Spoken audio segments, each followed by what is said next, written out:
team opposition is a team that is content with less. They don't care about how much our people can afford. They don't care about their quality of life. All they care about is equality. In that case, I say team opposition is a team that will be content to return to the situation of Singapore with independence 45 years ago, where sure, everyone had the same amount of money, but everyone was poor. We were a third world country. No one was able to afford essentially anything. We think this is damning on the side of team opposition because this doesn't fulfill the government's duty of care. The government's duty of care is to make people afford more, to buy more goods and services, and only then does the government actually really take care of its people.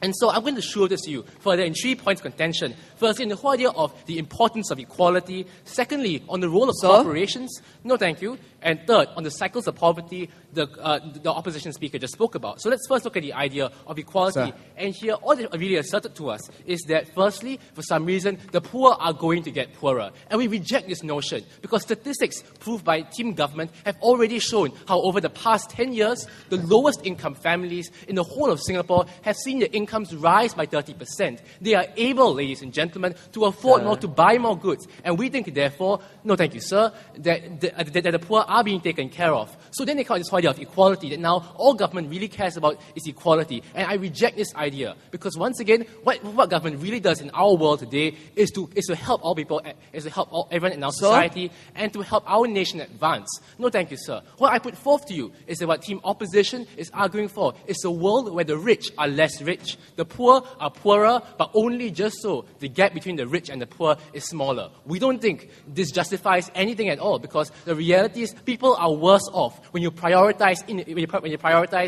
income equality over economic growth. We think it's obvious, therefore, that the only way for the government to take care of its people is to prioritize, no thank you, sir, economic growth. And now let's look at the second issue, the whole idea of corporations. But before that, sir. I'll take you in a minute, sir. And here the only rebuttal to my second speaker's point on the idea that corporations will now pay greater wages is that corporations simply won't. And we think this is completely ridiculous because corporations want to make more money in Singapore. They want to attract more talent, to attract better workers. No, thank you, sir. And we think as a result, they're going to pay better wages to our people, which benefits them, sir. So in Statistics Singapore newsletter, it cites that we have a first world income per capita, but we have a third world income structure. So don't compare our situation today to that of 45 years ago, sir. So this whole idea of a third world income structure is a bit odd because what does it really mean? It means that yes, the rich earn a lot more than the poor. But let's consider how much do the poor earn. We think it's a lot more than what their counterparts in third world countries like Namibia, for example, earn. We think this alone proves to you that the government has really been taking care of the people, that's been ensuring that economic growth is in fact divided to even the poorest of people in our societies. No, thank you, sir. And then they rebut the entire idea of revenues with really the whole idea that the government can't impose corporate tax. And we think this is ridiculous because quite clearly the government operates in a spectrum in today's world. It doesn't operate all the way towards encouraging economic growth. It operates somewhere in between. We think it's sufficient to say that the government imposes some kind of income tax on corporations that allows them to use these revenues to help society, as I'll go on to prove later, and which conveniently leads me on to the third kind of contention. The whole idea, no thank you, sir, of the cycles of poverty. And here, all the closing opposition really told us that people are now going to be trapped in cycles of poverty. And we reject this idea once again, because what my team has consistently been proving to you is that because of the fact that people's incomes has now been rising, we think as a result, no thank you, sir, that parents, for example, are able to afford to send their children to junior colleges, to universities even, where they previously were no longer able to do so. And as a result, this breaks the sort of cycle of poverty they really talk about, because their children can now gain the greatest skills that their parents lacked. Their children are better taken care of under our society. No, thank you, sir. And then now they assert the whole idea of society being divided along racial lines. And we think the idea is simple because quite simply, employers don't hire along racial lines. The impacts of higher wages, for example, are going to be shared across all the different races. But if that's really your concern, we say we have organizations like Mendaki, for example, which take care of the Malays specifically, and we think this does help the Malays break out of their cycle of poverty.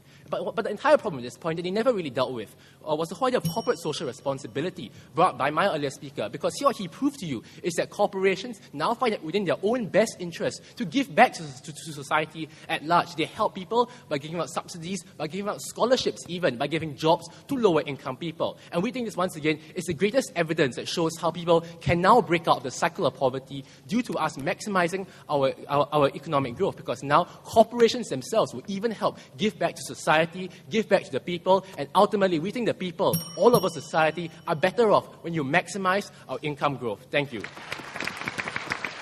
Thank you, Ryan. I have three main points of contention today with the whole debate in general. The first is a very sticky issue. Are the poor actually getting poorer, or are they enjoying the benefits of development? The second issue I want to talk about is what principles our government should stand by. And the last issue I want to talk about is how different the different sides of this debate have actually been. So let's start. Now, we started out on this whole poor idea with the idea that rice prices are fast outstripping the prices of other goods in the consumer's price index. And then Max from Hwa Chong came up and he told us that they didn't rebut it. Well, he kind of got it wrong because they did give us statistics about how, on average, people have grown richer. Max tried to answer this by saying something about principles. We think he had the right idea. But I'm going to tell you conclusively what principles they are standing for and why, therefore, they cannot take this debate. Because they told us on average, people have gotten richer.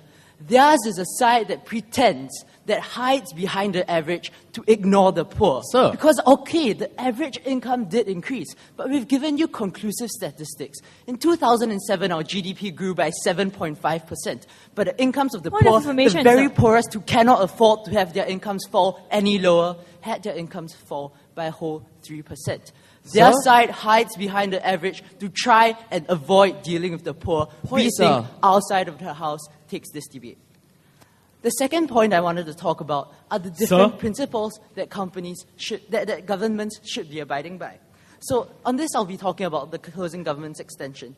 They told us companies are good because they bring infrastructure and all that jazz. We agree. We know that companies coming into Singapore and setting up businesses are a very good thing. But then we asked, why is it so important that we have companies come in? And they retreated here. They talked about CSR, wages and taxes, how they all lead into helping society. And that's exactly what we are talking about, aren't we? We are saying that economic growth in the form of companies investing are meaningless to talk about unless they somehow feed into helping society. And in fact, the best example they could give us was about corporate taxes. And we think corporate taxes are a contradiction on their part. Why? Because if they really stand for growth economically, even if it leads to inequity, shouldn't they be against corporate taxes? Because we all know corporate taxes are detrimental to growth. We all know the reason why we have corporate taxes are because we want to prevent this growth from outstripping the poor, because we want to redistribute the wealth that is created by this growth. Sides closing government has committed a contradiction.